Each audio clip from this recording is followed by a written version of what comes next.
Bonjour à tous et bienvenue dans cette nouvelle vidéo dont l'objectif est de décrire l'un des principaux modes d'intervention des consultants quand vous faites appel à des prestations informatiques. La délégation de compétences ou délégation d'expertise ou encore time and material en version anglaise. Dans cette vidéo, j'utiliserai uniquement le terme délégation de compétences pour ne pas vous perdre en cours de route.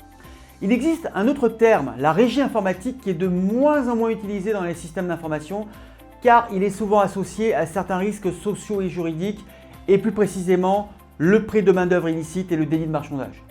Ce sujet spécifique vous sera présenté dans une prochaine vidéo car ce mode d'intervention est très souvent utilisé de manière illégale.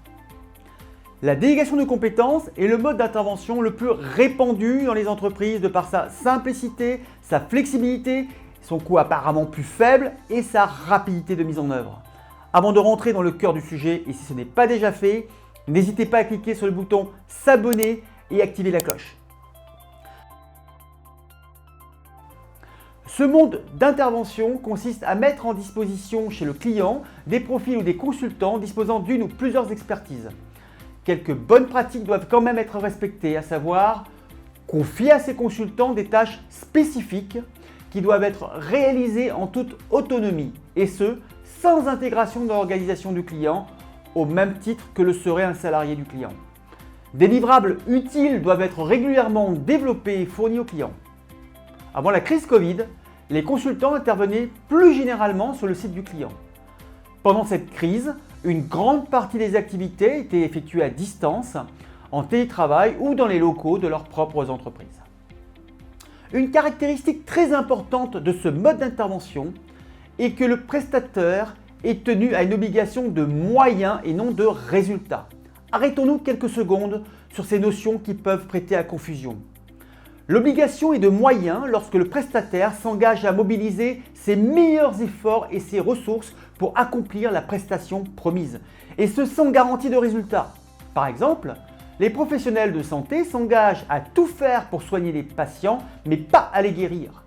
Dans d'autres contextes, si le projet n'est pas terminé à la fin du contrat, les consultants s'en vont, sauf si une nouvelle prestation est commandée, et ainsi de suite. Vous comprenez maintenant pourquoi le coût global est bien moins maîtrisé dans ces conditions. Parce que même si le taux journalier est plus compétitif que dans d'autres modes d'intervention, à la longue, le coût global de la prestation peut être supérieur. L'obligation est de résultat lorsque le prestataire s'engage à atteindre le résultat défini dans le contrat. Cela peut être par exemple la livraison d'une application conforme aux besoins du client à la date prévue contractuellement. Autre exemple, la fourniture du rapport du diagnostic de maturité d'une activité, incluant le niveau de qualité requis à la date spécifiée dans le contrat. Cette obligation de résultat est basée sur un prix forfaitaire ou fixe et peut être accompagnée ou non de pénalités pour le prestataire, dans le cas où le résultat ne serait pas atteint. De plus, le temps supplémentaire nécessaire pour atteindre les objectifs n'est pas facturé au client. Cette nature d'obligation est associée à un autre mode d'intervention appelé délégation de responsabilité que j'aborderai dans ma prochaine vidéo. Concernant le prix de la délégation de compétences, qui nécessite une obligation de moyens, je le rappelle, il se base sur un tarif journalier qui dépendra entre autres de plusieurs paramètres. Le niveau d'expérience du consultant, la rareté de son expertise, la durée de la mission, la réputation de son entreprise, sa réputation aussi, les coûts d'agence, les coûts de structure du prestataire, son niveau de sous-traitance, sa politique de marge, mais aussi l'offre et la demande. Alors, pour quelles raisons les entreprises font-elles appel à ce mode d'intervention ?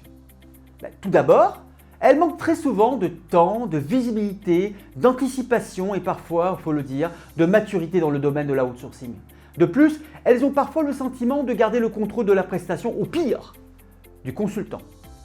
Dans le meilleur des cas, une fiche profil spécifiant le besoin d'expertise est rédigée et transmise au prestataire dans le cadre d'une consultation, ce qui est bien plus facile et rapide que de devoir rédiger un cahier des charges précis, formalisé, incluant un niveau d'information beaucoup plus complet et par conséquent plus exigeant pour toutes les parties. Par la suite, l'entreprise cliente va rencontrer des consultants et sélectionner celui ou celle qui leur conviendrait le mieux pour la mission. Dans le pire des cas, le client fait sa demande par téléphone ou via un simple email avec un risque d'expression des besoins très incomplet, ce qui va bien entendu impacter l'efficacité du processus de sélection par la suite.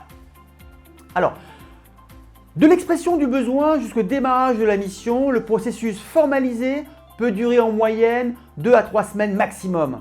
Bien sûr, si le consultant est disponible ou s'il n'a pas de goulot d'étranglement interne au niveau des départements opérationnels, achats ou juridiques. Il faudrait une journée maximum pour définir et valider le besoin et identifier les entreprises à consulter, si ce n'est déjà fait. Il faudrait une semaine pour consulter et recevoir les différentes propositions, principalement les CV des consultants et leurs tarifs journaliers. Il faudrait quelques jours pour analyser les offres et sélectionner le consultant et quelques jours pour la signature du contrat et le démarrage de la mission. Bien sûr, il existe des stratégies et des méthodologies qui permettent de réduire ce délai à moins d'une semaine, voire quelques jours. Je vous les partagerai dans une prochaine vidéo, quand j'aborderai ce thème. J'espère que vous avez apprécié ce bref moment pédagogique. Si vous avez des questions, commentaires ou des réactions, je vous remercie par avance de me les exprimer. Votre retour est très important car il permettra d'enrichir mon plan d'amélioration continue. Si vous souhaitez que je développe un sujet particulier, n'hésitez pas à m'en faire part. Merci de votre écoute et à très bientôt sur mes prochaines vidéos.